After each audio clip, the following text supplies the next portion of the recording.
mimman haulakum minal a'rabi munafiqun. Nah, ini kalau kemarin kita banyak berbicara dan berdiskusi tentang ciri-ciri munafik ya. Nah, di masa Rasulullah setelah perang Badar, kemudian termasuk setelah perang Khandaq dan sebagainya, itu makin kentara ya, siapa yang munafik dan siapa yang tidak. Jadi sekali lagi munafik itu adalah umat Islam, bukan kafir loh ya, orang Islam. Artinya ya dia sudah syahadat, sudah sholat, sudah puasa, bahkan mungkin sudah haji dan sebagainya. Tapi itu disebut sebagai ibadahnya fasik. Masih ada beberapa keraguan dalam hati. Kalau kita teliti lebih dalam, ciri munafik yang paling sederhana ya idza hadatsa kadzaba, idza wa'ada akhlafa, wa idza tumina khana. Nah, dari itu Allah memberitahu kepada Nabi Muhammad SAW, dan di antara sekitar kamu ada loh ya orang-orang Arab Badui yang munafik. Arab Badui, jadi gini, di masa Rasulullah masih kecil, itu kan sudah ditinggal ayah ibu ya, ditinggal ketika bahkan sudah umur 6 tahun pun sudah yatim piatu beliau ya. Nah, pada saat itu oleh para paman beliau, para keluarga memang tradisinya begitu. Kalau nanti sudah agak gede dikit gitu, mereka itu dianjurkan untuk diasuh para Arab Badui. Arab Badui itu kan tinggalnya di gunung-gunung untuk mengembala kambing sehingga keras mereka. Fungsinya adalah untuk membentuk mental. Nah, di orang-orang Arab Badui itu memang ada satu, mereka sebenarnya tidak terlalu percaya dengan Tuhan yang akhirat. Maksudnya mereka tidak terlalu percaya dengan adanya kehidupan setelah mati. Buat mereka kehidupan itu ya sekarang ini, nggak usah aneh-aneh sampai ke sana itu. Nah, tetapi karena Rasulullah Muhammad SAW memang dilahirkan sebagai Rasul yang agung ya sejak awal ya, sehingga meskipun diasuh oleh mereka ya tetap nur kenabian, nur kerasulan itu tetap ada.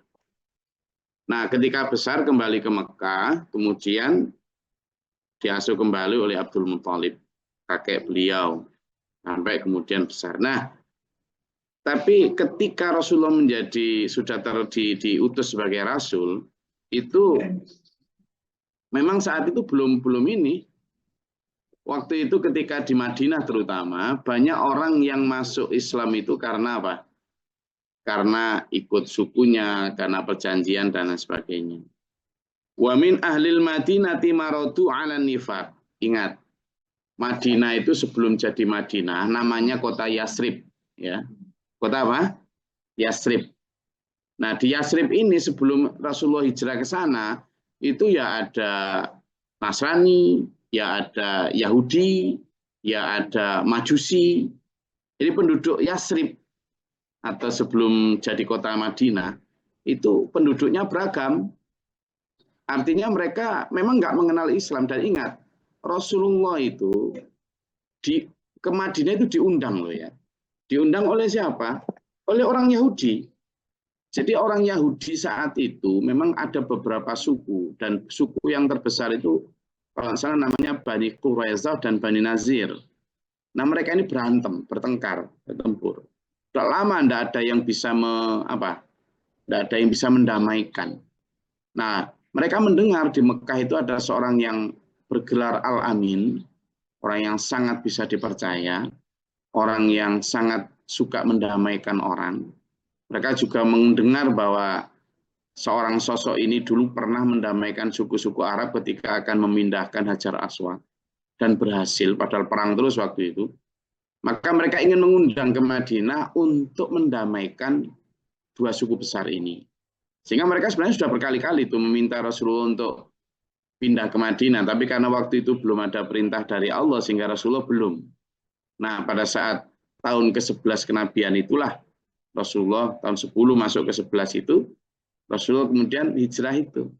Itu sebenarnya untuk itu. Makanya ketika begitu mau masuk kota Madinah kan kemudian disambut dengan siriang gembira oleh orang Madinah. Waktu itu belum masuk Islam ya, orang Yasrib itu. Makanya dengan Rabbana tala'al badru alaina min saniyatil wada wajaba syukru ala itu dan terusnya. Nah itu adalah sambutan kepada Nabi Muhammad karena mereka gembira. Tetapi, nah ini kenapa saya hubungkan dengan ini? Kemudian sebagian mereka atas dakwah Rasulullah Muhammad SAW masuk Islam. Nah, orang-orang Madinah atau Yasrib yang masuk Islam inilah yang disebut Ansor, ya kan?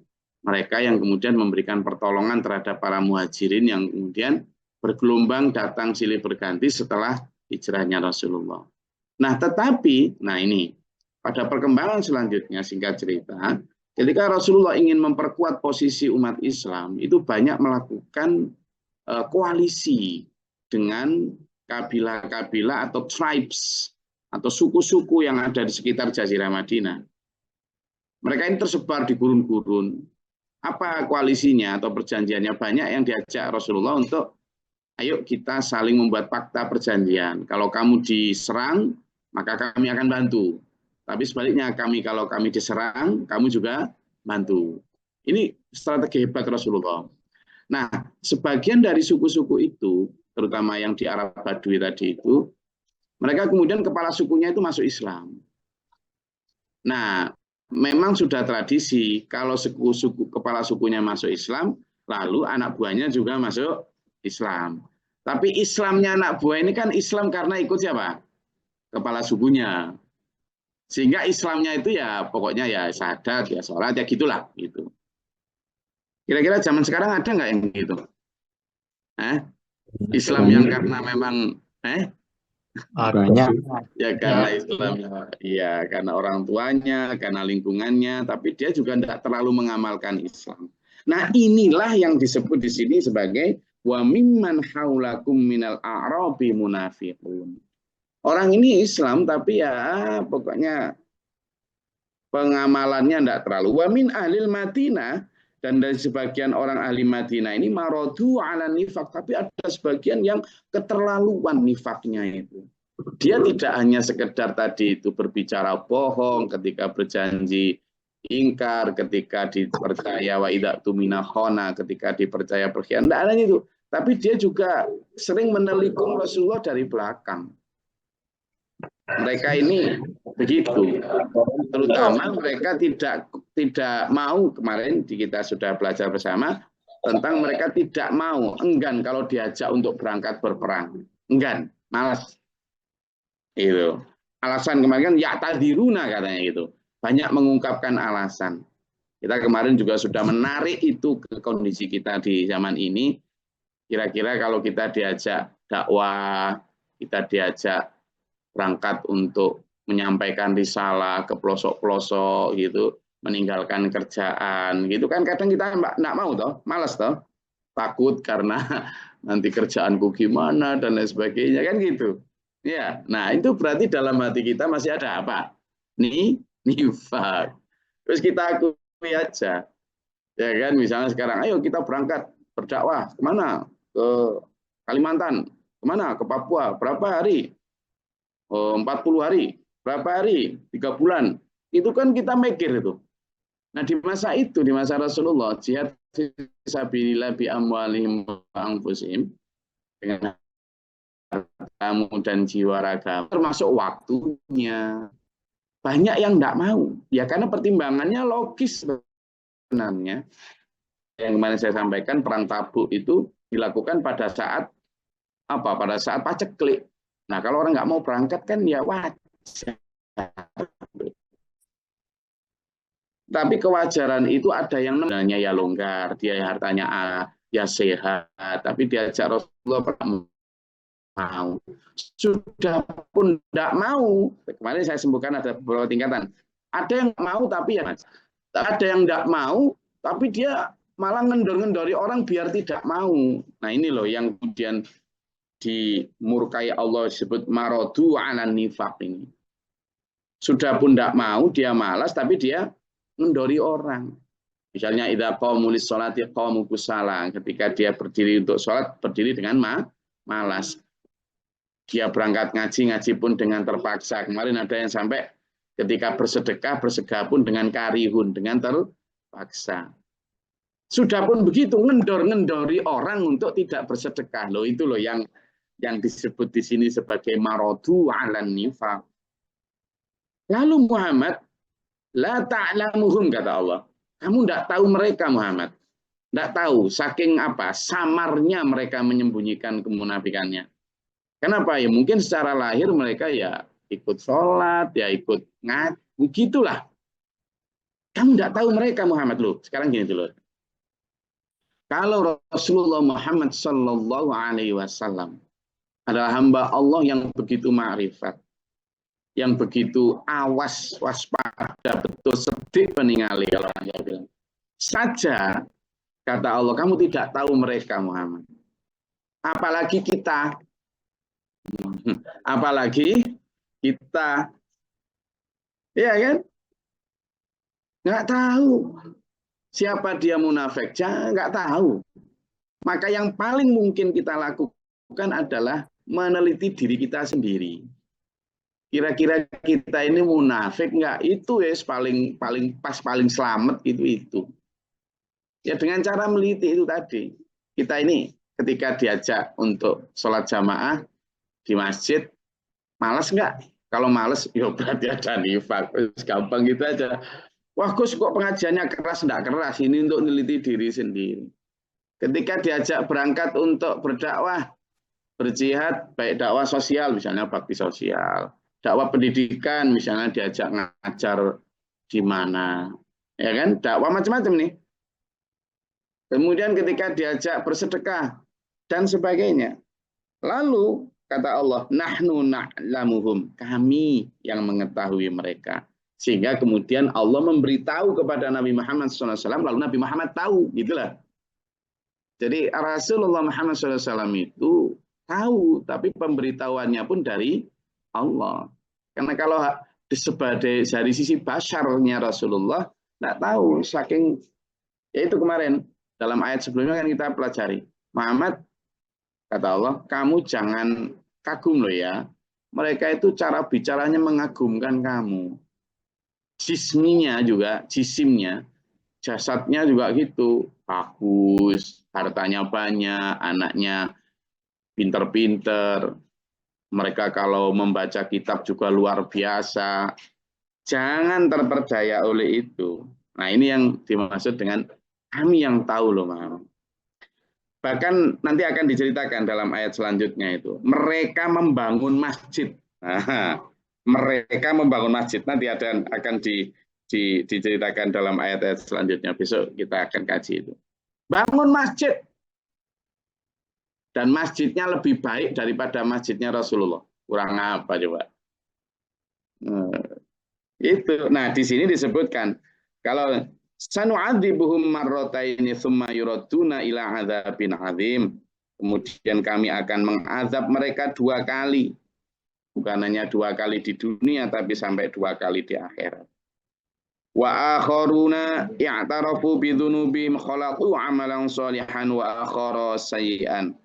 Tapi sebagian di antara mereka ada yang kemudian mengakui dosa mereka. Nah, itu yang kemarin saya sebut tingkatan di atas itu. Ada yang mereka tidak ikut perang, mereka mampu, mereka mau, bisa, tapi tidak ikut. Tapi mereka sadar dosanya, mereka tahu kesalahannya, lalu bertobat. Nah, ada satu kisah di sini disebut Abu Lubabah namanya, bersama dengan monggo silakan. Monggo. Jadi Abu Lubabah dan teman-temannya ini ada 2 orang, kalau ada yang menyebutkan 2, ada yang menyebutkan 3 ya. Ini tidak ikut perang. Lalu karena tidak ikut perang, kemudian mereka sadar bahwa mereka keliru, lalu bertobat. Nah, pada saat Rasulullah balik dari perang, Rasulullah tidak mau nyapa mereka. Tidak mau. Nah, mereka tahu bahwa sapaan Rasulullah adalah hal terpenting dalam hidup ya. Sehingga mereka pun kemudian berusaha agar diampuni dosanya. Tidak mau, tidak ada yang nyapa. Minta tolong Abu Bakar, tidak berani. Minta tolong Umar, tidak berani. Minta tolong Utsman Ali, tidak berani. Akhirnya inisiatif dia nangis. Kemudian inisiatif mereka masuk ke Masjid Madinah, lalu tubuh mereka ikat di tiang Madinah, di tiang masjid itu. Dan mereka bilang sama semua orang, jangan ada yang melepaskan aku kecuali Rasulullah. Itu sebagai bentuk pertobatan. Nah, ketika itu, sholatnya ya dia hanya melepaskan diri kalau wudhu atau ke kamar gitu aja. Balik dilepas. Akhirnya setelah beberapa hari Rasulullah diperintah Allah untuk menerima taubat mereka dan melepaskan tali mereka. Nah ini sebagian di antara mereka. Tapi kesalahan mereka adalah itu tadi. Kesalahan mereka di sini sebutkan, apa kesalahan mereka? Kholatu amalan sholihan wa akhara sayi'an. Mencampur adukkan antara yang baik dan yang buruk. Apa yang baik? Ya dia sholat, ya dia puasa, ya zakat, ya haji mungkin ya. Ya juga syahadat, baik kan itu. Tapi dicampur dengan yang jelek apa? Malas untuk berangkat berjihad. Malas untuk berkorban harta. Waktu itu. Nah itu namanya sudah dianggap mencampur adukkan antara yang baik dan buruk. Maka asallahu ayyatuba alaihim. Tapi dengan pertobatan mereka, mudah-mudahan Allah menerima taubat mereka. Nah itu tingkatan yang lebih baik lagi daripada yang tidak mau mengakui tadi. Gitu kan. Kan ada beberapa tingkatan terbaik. Ada 5 tingkatan minimal ya ketika ada surat perang. Pertama, tingkatan yang paling baik adalah tingkatan mereka yang berangkat dengan jiwa dan raganya. Berangkat dengan hartanya, berangkat dia. Tingkatan yang kedua adalah dia pengen sekali berangkat, yang kemarin diceritakan, kamu akan pengen sekali berangkat, tapi nggak bisa berangkat karena nggak mampu, entah karena sakit atau karena nggak punya. Kemarin kan, mayung fiqu, mereka tidak punya apa yang bisa diinfakkan untuk berangkat. Itu tapi nangis meminta kepada Rasulullah untuk berangkat, tapi tidak bisa. Ini tingkatan kedua, mereka tetap dianggap baik. Lalu tingkatan ketiga adalah mereka yang ini tadi. Mereka tidak berangkat sebenarnya mampu, tapi kemudian menyadari kesalahannya, lalu kemudian bertobat. Nah ini masih ada jatah baik. Nah ada tingkatan keempat, itu mereka tidak berangkat padahal mereka mampu, tapi ya mereka tidak menyadari kesalahan, tapi ya tidak mempengaruhi orang lain untuk tidak berangkat ya, pokoknya tidak berangkat ya. Nah tingkat yang jelek ini yang disebut sebagai marodu ala nifak ini adalah dia mampu untuk berangkat, tidak mau berangkat, juga tidak berangkat, tidak menyadari kesalahan, sudah pun begitu, ngompor-ngompori orang untuk tidak berangkat. Itulah. Nah ini yang tingkatan paling jelek ini. Maka di sini disebut untuk tingkatan yang ketiga tadi, yang dia minta ampun, asallahu ayyatuba alaihim. Innallaha ghafurur rahim. Maka Allah Maha menerima taubat mereka. Khudh min amwalihim shadaqatan tutahhiruhum wa tuzakkihim biha wa sholli alaihim inna sholataka sakanun lahum wallahu sami'un alim. Jadi gini, setelah para Abu Lubabah tadi, jadi ini asbabun nuzul dari ayat 103, ini diriwayatkan oleh Ibnu Jarir dari Ali bin Abi Thalha, dari Ibnu Abbas. Sebenarnya ayat ini masih berkaitan dengan Abu Lubabah dan 2 orang temannya.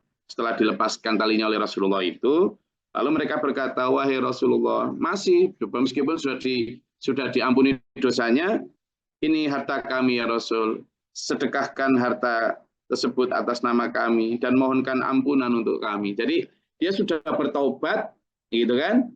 Lalu oleh Allah kemudian diperintah Nabi Muhammad melepaskan tali itu, mereka masih ingin menebusnya dengan apa? Bersedekah. Ya Rasul, ini harta kami ya Rasul. Ini kami sedekahkan atas nama kami. Mintakan ampunan untuk kami ya Rasul. Loh, itu loh. Orang beriman itu gitu loh. Masih begitu. Jadi itu pertobatan yang sungguh-sungguh itu gitu. Dibarengi dengan sebuah tindakan nyata. Tapi waktu itu beliau berkata, Rasulullah bersabda, aku tidak diperintahkan untuk mengambil harta kalian sedikit pun. Rasul waktu itu menolak pertama. Enggak, Aku tidak diperintahkan untuk ngambil harta kalian kok. Maka ayat ini turun. Nggak apa-apa Muhammad, gitu kan? Ayat ini turun. Jadi ayat 103 ini, 103 ini. Khudh, ambil Muhammad min amwalihim dari harta mereka, shadaqatan baik untuk sedekah maupun zakat, untuk tutahhiruhum, untuk membersihkan mereka, wa tuzakkihim, dan menyucikan mereka. Jadi kalau untuk bersihkan harta ya, untuk menyucikan jiwa, pihak dengan harta itu, dengan sedekah itu. Lalu kalau mereka sudah menyerahkan hartanya itu, wasalli alaihim, dan doakanlah mereka. Ini kenapa sih Muhammad kok kamu perlu mendoakan mereka? Karena inna sholataka sakanul lahum. Karena doamu itu yang akan menjadi perantara untuk ketentraman hati mereka. Jadi doa itu mahal dulu, terutama doa Rasulullah Muhammad SAW. Kalaupun sekarang kita tidak bertemu langsung dengan doa Rasul, dengan Rasul sehingga nggak bisa dapat doa beliau, kita bersolawat. Nah, kalaupun kita misalnya ingin doa yang langsung, ya minimal dari doa para ulama pewaris Nabi. Kan gitu, orang-orang yang menjadi penerus Nabi. Hati-hati juga, karena ada ulama su juga ya. Maka ini yang bisa menjadi ketentraman hati.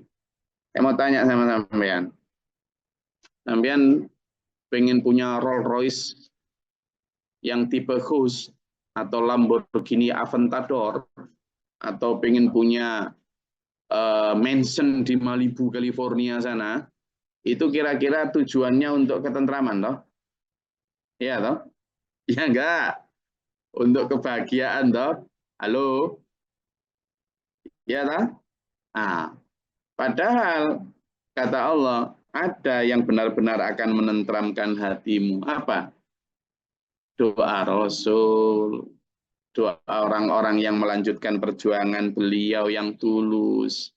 Itu mahal itu. Ini loh, sampai diserahkan hartanya si Abu Lubabah dan teman-teman hanya untuk mendapatkan doa Rasul. Makanya ayat kemarin sebelumnya itu disebutkan. Apa orang-orang beriman itu tujuannya bersedekah? Wa minal a'rabi may yu'minu billahi wa yattakhidhu ma yunfiqu qurbatin indallah wa shalawatir rasul. Mereka itu menganggap dan bertujuan bersedekah itu untuk mendapatkan bisa dekat dengan Allah, dan bersedekah itu untuk mendapatkan doa Rasul. Padahal mereka menyerahkan apa? Kebun. Menyerahkan apa? Khailil musawwamah, kendaraan yang paling mewah. Itu hanya untuk dapat doa Rasul. Artinya doa Rasul itu apa? Mahal. Saya bukan Rasul, makanya nggak mahal minta doanya ya. Iya, Gus, dongakku kula nggih Gus. Iya, wis tak dongakno.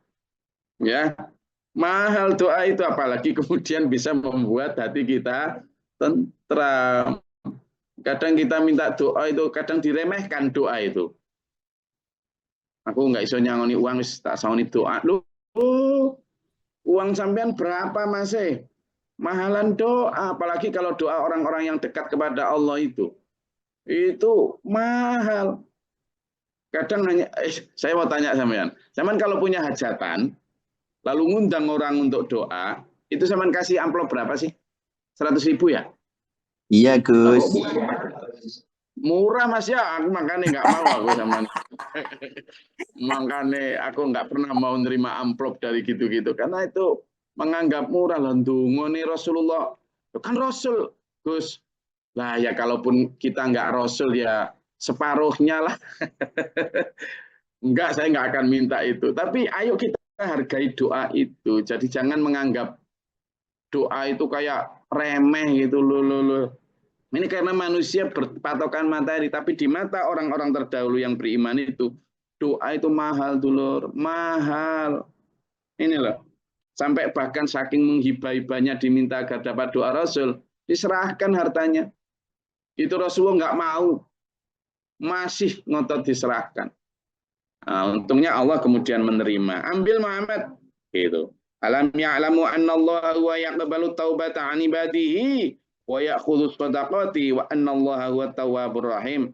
Maka mereka tidak tahu bahwa Allah menerima taubat dan juga menerima sedekah atau penyerahan harta mereka. Dan Allah juga adalah Maha Pengampun lagi Maha Penyayang. Itu Ler. Ya, saya sudah terangkan tentang sebabun nuzulnya, logika berpikirnya, dan kaitannya juga dengan kondisi kita sekarang. Sekarang monggo supaya tidak marodu ala nifaq dan kita menjadi orang-orang yang beriman betul, karena ternyata ada juga orang Arab Badui yang baik imannya. Monggo kalau ada yang mau ditanyakan silakan. Izin Gus. Silakan. Assalamualaikum warahmatullahi wabarakatuh. Salam. Semakin hari semakin ngeri Gus. Ngeri Dengan apa? Enak ini. mensinkronkan dengan kehidupan khususnya saya sehari-hari kan gitu Gus. Nah ini mau tanya Gus. Katakanlah ini, mohon maaf saya nyebut Pak Juwarno dengan Pak Budi nih kebetulan. Saya sama Pak Budi kurang begitu dekat, sama Pak Jo sangat dekat. Tapi sama-sama perjuangan kan gitu. Nah saya ini kadang-kadang tidak adil Gus. Tidak adilnya begini. Kalau dengar Pak Jo sakit, saya segera bergerak untuk menengok Pak Jo. Tapi kalau Pak Budi, saya agak ogah-ogahan Gus. Nah, karena ini ya, intinya karena Pak Jo lebih dekat dengan saya kan. Apakah ini bagian dari kedoliman atau kemunafikan dari saya Gus? Satu. Terus yang kedua, saya dapat pelajaran dari teman ini, mohon maaf ya, artinya teman ini non muslim, artinya kafir, Cina Gus. Nah kebetulan kan kita sama-sama punya teman menikahkan putrinya di Surabaya. Kita sama-sama nggak datang ke Surabaya. Tetapi saya tanya teman kita nyumbang berapa. So, itu kan wong sugih. Sumbangnya sekedari. Nanti kalau orang yang punya gawe itu orang nggak duwe, ya kamu sumbang sebanyak-banyaknya. Saya berpikir, loh ini kan beda dengan kejadian kebiasaannya Gus. Kalau kebiasaannya itu yang duwe gawe orang ini di hotel apa dan lain sebagainya kan sumbangannya lebih banyak dan lebih semangat didatang. Tapi kalau yang undang orang biasa-biasa kadang-kadang nggak semangat datang gitu. Bahkan sumbangannya ya sekedari gitu. Itu gimana Gus? Mohon pencerahannya. Matur suwun. Wassalamualaikum warahmatullahi wabarakatuh. Jadi yang pertama tentang Pak Budi sama Pak Jo, ini mesti ini hanya drama ini. Apalagi Pak Budi di situ ini mesti senyum-senyum gitu. Jadi kalau Pak Warso ini kan hanya tokoh ya, andaikan gitu ya. Karena saya yakin Pak Warso juga sayang Pak Budi gitu. Apalagi orangnya di situ, wan ini wong akeh itu. Jadi andaikan karena kurang dekat sama Pak Budi atau lebih dekat kepada Pak Jo, itu pilih kasih namanya. Pilih kasih. Tidak boleh kayak gitu. Tidak boleh. Karena apa? Kalaupun ada skala prioritas misalnya ya, siapa orang yang lebih dulu kita jenguk? Ya tentu kerabat kan. Ya tentulah. Itu memang begitu memang ajarannya. Kalau sama-sama sakit, kalau mampu ya sama-sama dijenguk lah. Tapi kalau jenguknya ke Singapura gitu kan ya kemudian skala prioritas ya kan. Tapi kalau sama-sama dekat, nah ini yang harus kita latih hati kita. Jangan karena dia kemudian saya nggak suka sama dia, males jenguk, jangan. Harus kita pinggirkan. Suka atau tidak suka itu dari syariat itu kita pinggirkan. Artinya begini, nggak boleh syariat itu dipandang atau dilaksanakan berdasarkan basis like and dislike. Nggak boleh. Karena hampir sama dengan kita menegakkan hukum ya. Seorang hakim itu tidak boleh menghakimi itu karena suka atau tidak suka. Makanya hakim itu tidak boleh mengadili kasus orang yang ada hubungan dengan orang yang mengajukan atau berkasus. Tidak boleh. Hubungan jangankan hubungan kerabat, hubungan teman aja loh tidak boleh. Hubungan kenal aja tidak boleh itu. Jadi begitu kenal tidak boleh menghakimi. Nah sama dengan kita ketika melaksanakan adab atau akhlakul karimah dalam Islam itu tidak boleh karena gitu. Makanya Rasulullah ketika mengajarkan kepada kita memaafkan orang, maka ketika ada Hindun yang pernah mencacah-cacah, mengunyah-ngunyah jantungnya Hamzah, pamannya Rasulullah yang paling dicintai, begitu penaklukan kota Mekah, ketika Rasulullah diperintahkan Allah untuk mengampuni semua orang yang bersalah, Hindun saat itu ada sahabat yang bertanya, ya Rasulullah, Hindun di sini loh ya Rasul. Lo bayangkan, itu orang yang dulu di perang Uhud kalau nggak salah itu yang mencacah-cacah, mengunyah-ngunyah apa jasadnya harusnya kalau kita itu. Nah, maka Rasulullah menegakkan perintah untuk memaafkan itu tidak berdasarkan suka. Kalau misalnya berdasarkan tidak suka gitu, kira-kira itu diapain? Ya dicacah-cacah juga. Tapi Rasulullah enggak gitu. Maka ketika sampean melihat Pak Budi sakit, lalu Pak Jo sakit, ya dijenguk dua-duanya. Kecuali kalau Pak Budi hanya sakit panu misalnya, ya enggak usah dijenguk juga lah. Enggak usah itu menjenguk sakit yang panu. Ini. Tapi kalau dua-duanya sakit, ya dijenguk lah. Hilangkan dulu rasa malas itu. Jenguk aja. Kadang kita kan menjenguk dengan malas itu nggak apa-apa itu. Asalkan tidak diperlihatkan. Yang kedua tentang apa ini sumbang kepada orang yang ini apa? Memang kadang kita itu, saya aja kadang kena penyakit itu, Pak. Kalau kepada orang kaya gitu, kalau amplopnya kita isi 50.000 itu malu ya. 100.000 malu ya. Tapi kalau kepada orang yang tetangga dekat gitu, ngasih 100 gitu aja udah kayak jalannya udah miring-miring gitu. Ya karena memang gini kan, kalau kayak di desa gitu kan rata-rata berapa sih sumbang itu?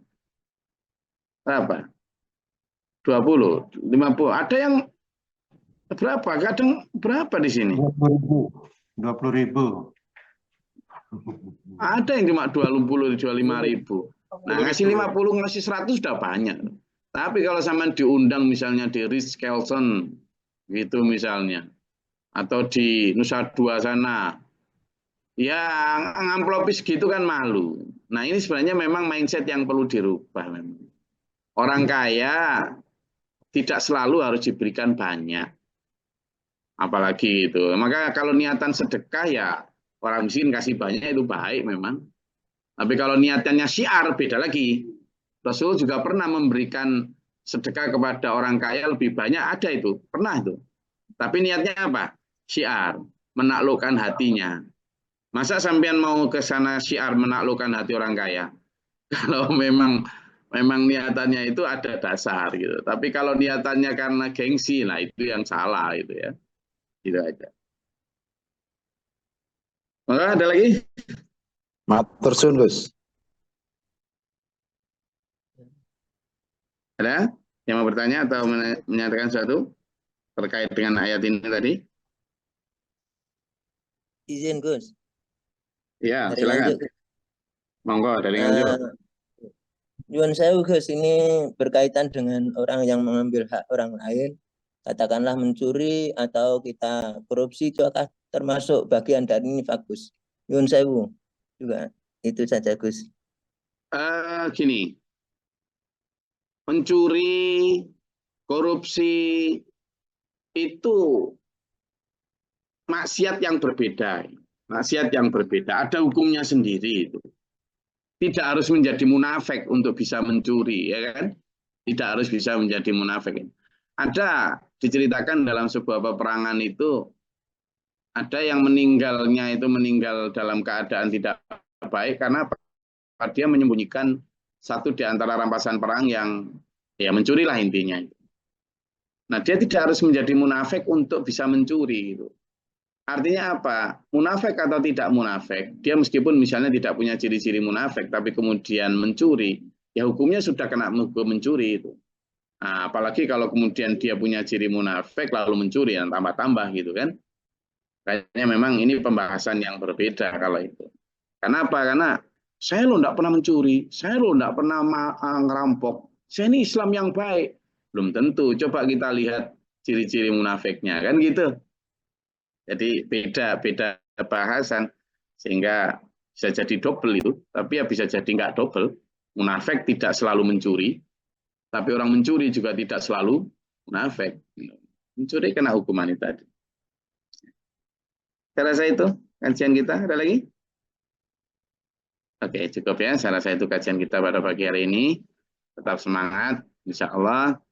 Dengan kita mempelajari ciri-ciri munafik tadi, kita semakin sadar bahwa bisa jadi munafik itu penyakit yang ngena ke kita-kita.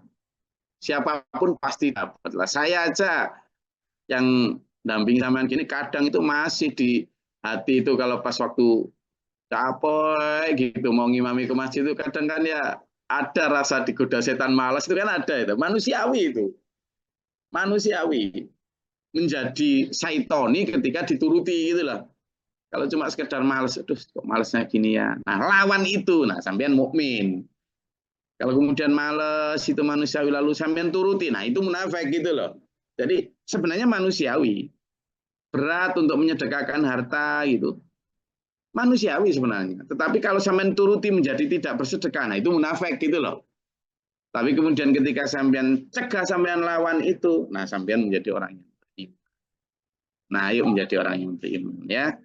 Saya rasa itu kajian kita pada pagi hari ini, dulur-dulur, mulai dari Australia sampai Aceh, dari Singapura sampai Papua. Saya ucapkan terima kasih bersama-sama untuk semangat ya pagi mengkaji ayat-ayat Allah. Semoga Allah merahmati kita, menuntun kita dalam silatul mustaqim. Ilahi amin. Allahumma sholli wa sallim barik wa sallim. Allahumma ighfir lil mu'minina wal mu'minat wal muslimin wal muslimat. اللهم اهدنا فيمن هديت وعافنا فيما عافيت وتولنا فيمن توليت وبارك لنا فيما اعطيت وقنا شر ما قضيت تبارك ربنا وتعالى لك الحمد لله ما قضيت استغفرك واتوب اليك امين اللهم ادعنا البلاء والوباء وقد حسني من الجن والشياطين سمك فرحنا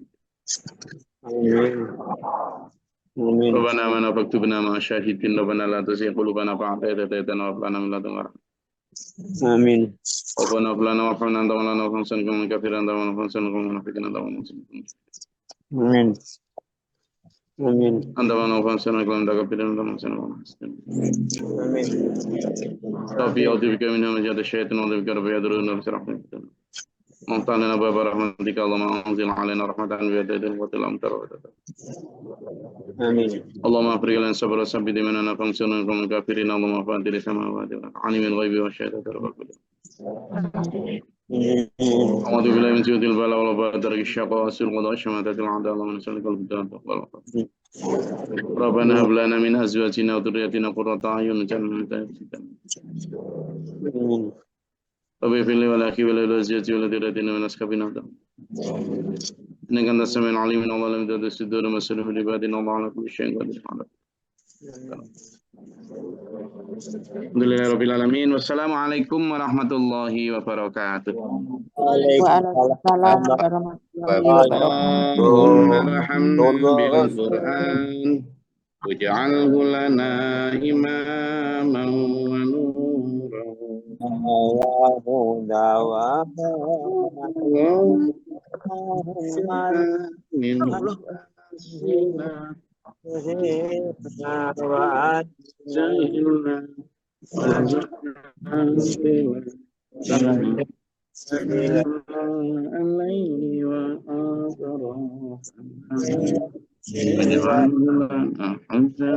ya rabbal alamin.